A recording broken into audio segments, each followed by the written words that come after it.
Topic evidence of evolution.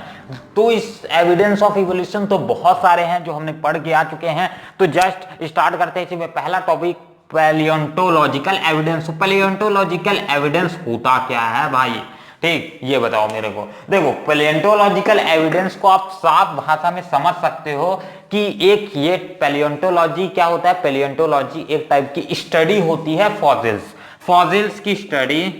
Fossils की study को हम क्या बोलते हैं, हम बोलते हैं पैलियोंटोलॉजी। अब पैलियोंटोलॉजी के थ्रू जो अपने को नॉलेज मिलता है, दैट वो फॉसिल्स को स्टडी करने के बाद जो नॉलेज गेन मिलता है उसे हम बोलते हैं पैलियोंटोलॉजिकल एविडेंस। तो पैलियोंटोलॉजिकल सबसे पहले तो हमारे दिमाग में यही आना चाहिए, तो भाई फॉसिल्स क्या है। तो फॉसिल्स एक डेड रिमेन्स होता है किसी भी ऑर्गेनिजम्स का जो कि एज अर्थ में सरवाइव किया होगा या फिर एज कंडीशंस में, किसी भी कंडीशंस में सरवाइव किया होगा भाई, ठीक है ना, अर्थ बेस में नहीं कहीं भी। तो उसके जो रिमेन्स रहेंगे, डेड रिमेन्स जो अपने को बाद में देखने को मिलते हैं, उसे हम बोलते हैं फॉसिल्स। जैसे कि आज के जमाने में क्या पेट्रोलियम एक टाइप का फॉसिल फ्यूल है, इसलिए बोला जाता है भाई बहुत क्रूशियल है, बहुत ज्यादा महंगा है, बहुत ज्यादा इंपॉर्टेंस है हमारे लिए, इसलिए इसका ध्यान से यूज करो, ठीक है। तो पैलियोंटोलॉजिकल एविडेंस टाइप का ये वर्क करता है। अब पैलियोंटोलॉजिकल से एविडेंस से फर्दर हमारे एक टाइप का एविडेंस प्रोवाइड करते हैं जो कि इवोल्यूशंस के लिए कभी ना कभी हुआ होगा। ठीक, वीडियो क्लियर है? Yes I think so. चलो आगे बढ़ते हैं।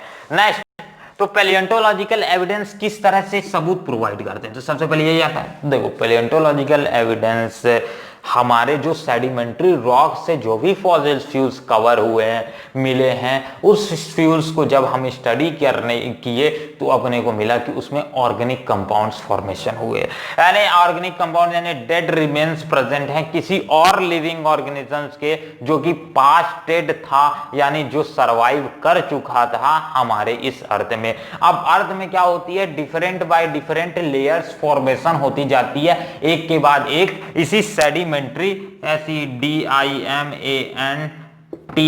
सेडिमेंट्री रॉक्स की, ठीक है, सेडिमेंट्री रॉक्स की लेयर बाय लेयर फॉर्मेशन होती जाती है। अब जब ये लेयर्स जो नीचे वाले लेयर्स रहते हैं उसमें लेयर बाय लेयर जब आप नीचे जाते जाओगे तो जो लेयर्स नीचे लेयर्स रहते हैं वो एक टाइप के ओल्ड सेडिमेंट्री रॉक्स होंगे, और जो ओल्ड सेडिमेंट्री रॉक्स होते हैं उसमें एक टाइप का सिंपल ऑर्गेनिक कंपाउंड फॉर्मेशन, मतलब सिंपल ऑर्गेनिक कंपाउंड अपने को मिलता है। और जो एकदम टॉप में सेडिमेंट्री रॉक्स रहेंगे उसमें एक टाइप का कॉम्प्लेक्स ऑर्गेनिक कंपाउंड्स और कॉम्प्लेक्स ऑर्गेनिक कंपाउंड्स देखने को मिलता है, जो कि अच्छी खासी बात है भाई कि कॉम्प्लेक्स ऑर्गेनिक कंपाउंड्स किस तरह से हमें मिल रहा है। देखो कॉम्प्लेक्स ऑर्गेनिक कंपाउंड ऊपर में क्यों मिल रहा है, नीचे में क्यों नहीं मिल रहा है, यही आ रहा है दिमाग में। तो देखो जो भी सेडिमेंट्री रॉक्स ऊपर में है प्रेजेंट है वो अभी कुछ ही साल पहले 100 200 300 400 साल पहले बने होंगे, ठीक है, या फिर उससे ज्यादा मान लो 1000 साल पहले। तो ऐसा उसमें कोई ज्यादा डिफरेंस नहीं आता है,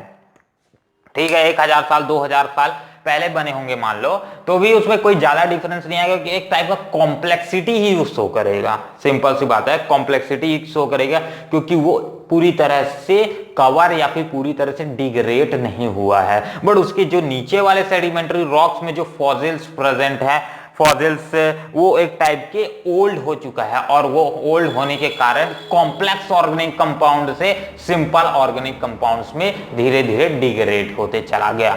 तो इस तरह से ये भी एक पता करता है कि जो भी ऑर्गेनिजम्स रहे होंगे वो भी एक एविडेंस प्रोवाइड करते हैं कि इससे पहले इस दुनिया में कोई ना कोई ऑर्गेनिजम्स रहा होगा जिसका इवोल्यूशन एक के बाद एक फॉर्मेशन, एक के बाद एक इवोल्यूशन हुआ है। तो ये भी एक टाइप का एविडेंस है हमारे लिए पता करने के लिए कि दुनिया में इससे पहले भी कोई ऑर्गेनिज्म है। पहली बात ये दुनिया में इससे पहले भी इवोल्यूशन हुआ होगा, इससे पहले, जिसके कारण कुछ के लिए एज उनका इन्वायरमेंट घातक हो गया था जिसके कारण वो सरवाइव नहीं कर पाए, और कुछ के लिए तो डिजास्टर सरवाइव नहीं कर पाए।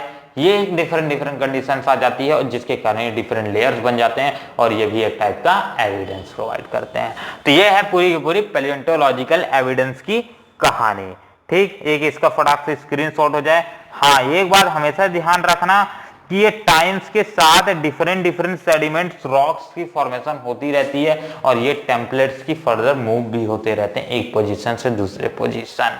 ठीक, चलो तो इस वीडियो के लिए फिलहाल इतना ही और मिलते हैं अगले वीडियो पे जहां एविडेंस इवोल्यूशन को और एविडेंस समझेंगे। ठीक, तो जय हिंद जय भारत।